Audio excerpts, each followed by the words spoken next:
Viúva. Uma mulher viúva, ela já perdeu o seu esposo. Tendo já perdido o seu esposo, imagine como que era a vida dessa mulher. Talvez ela precisasse viver de esmolas.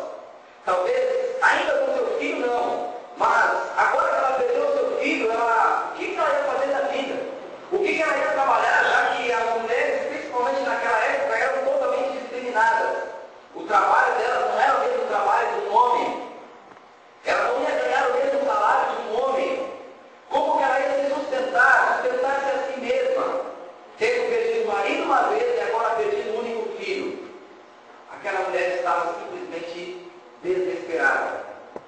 Aí vem Jesus e diz: não chores, não chores. Imagina o que deve ter passado na mente e no coração daquela mulher. Mas então Jesus se aproximou. A Bíblia diz que ele tocou no caixão e simplesmente falou para o jovem: levanta-te. Num instante, a multidão da tristeza pode ter pensado: esse homem é louco. A multidão da alegria que já vinha seguindo Jesus e já tinha visto, observado tudo que Jesus já era capaz de fazer como Deus, pode ter pensado: que maravilha que ele vai fazer agora. Olhem só. Dois pensamentos diferentes, dois grupos de pessoas diferentes. Aí então Jesus falou para aquele morto: levanta-te. Jesus o ressuscitou ali mesmo, na frente de toda aquela gente, de toda aquela multidão, a multidão de alegria, a multidão que duvidava, que era de tristeza, e a multidão que tinha certeza do que Jesus ia fazer.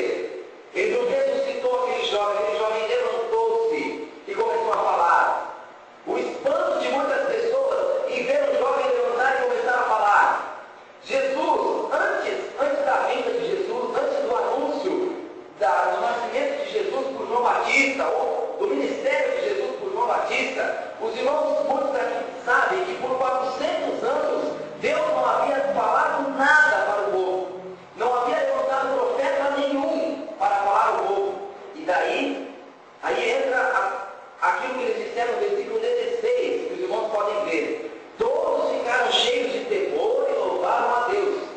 Um grande profeta se levantou entre nós, diziam eles. Deus interveio em favor do seu povo. Daí as notícias daquele milagre se espalharam. Eles chegaram a pensar que aquilo lá que aconteceu não foi o Messias de Deus, mas foi um grande profeta que Deus usou, assim como Deus havia já usado Elias, havia usado Eliseu. Aí eles, realmente, nós já vemos aqui que eles não criam em Jesus como Salvador, como Messias, como enviado de Deus. Então, eles até, talvez, naquela multidão de tristeza, pensou em duvidar daquilo que Jesus fez. Mas, e com tudo isso, nós podemos saber e ver que aquela mulher que estava tão triste, a mulher desesperada que nós citamos aqui, como ficou o coração dela agora? Imagine, pense.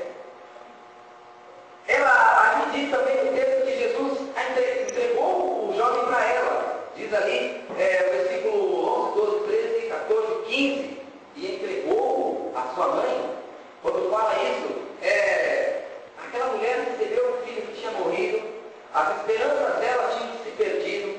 A possibilidade dela ter uma vida digna dali para frente havia se perdido. Mas a partir do que o seu filho foi ressuscitado, começou a falar com ela, começou a falar. Jesus Cristo entregou. Ela sentiu um poder, que foi um poder diferente. Não era um poder que qualquer profeta, ou qualquer pessoa comum poderia fazer. Mas ali ela teve uma experiência que só alguém vindo do alto poderia fazer. Só um poder que vem de lá de cima, um poder que vem do que é divino, poderia fazer. E aquele jovem então se levantou. E a alegria e a paz até voltou para o coração daquela mulher que estava desesperada. Todas as suas esperanças voltaram. Toda a alegria que ela havia perdido retornou para dentro do seu coração. E imaginamos que ela ficou alegre demais. Imaginamos que ela louvou a Deus, ela louvou a Jesus, ela louvou aquele Senhor que apareceu dizendo que ia fazer alguma coisa, dizendo que não era para ela chorar, e ele realmente fez. Ele realmente provou que ele poderia fazer aquilo, que era ressuscitar o filho dela.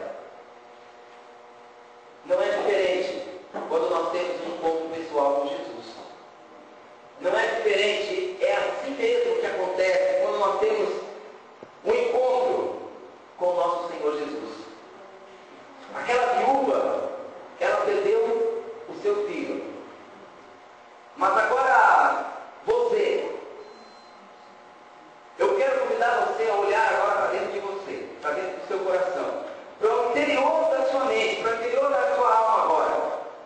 Começa a pensar, começa a refletir. O que você já perdeu na sua vida? O que você já perdeu? Talvez você tenha perdido o emprego. Talvez essa semana, talvez um dia qualquer na sua vida. Talvez você tenha perdido um bom negócio. Sabe, aquele ótimo negócio que a gente às vezes tem a oportunidade de fazer, de realizar, uma coisa que ia mudar totalmente a nossa vida. Nós íamos poder, enfim, viver mais dignamente, poder trocar de casa, poder fazer muita coisa. E aí você pode ter perdido esse bom negócio. Talvez você pode ter perdido, ou tenha perdido, a sua casa um dia, por alguma catástrofe, ou por algum mau negócio.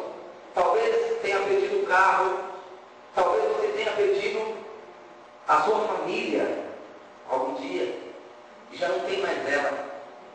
Talvez você tenha perdido o prazer das pequenas coisas.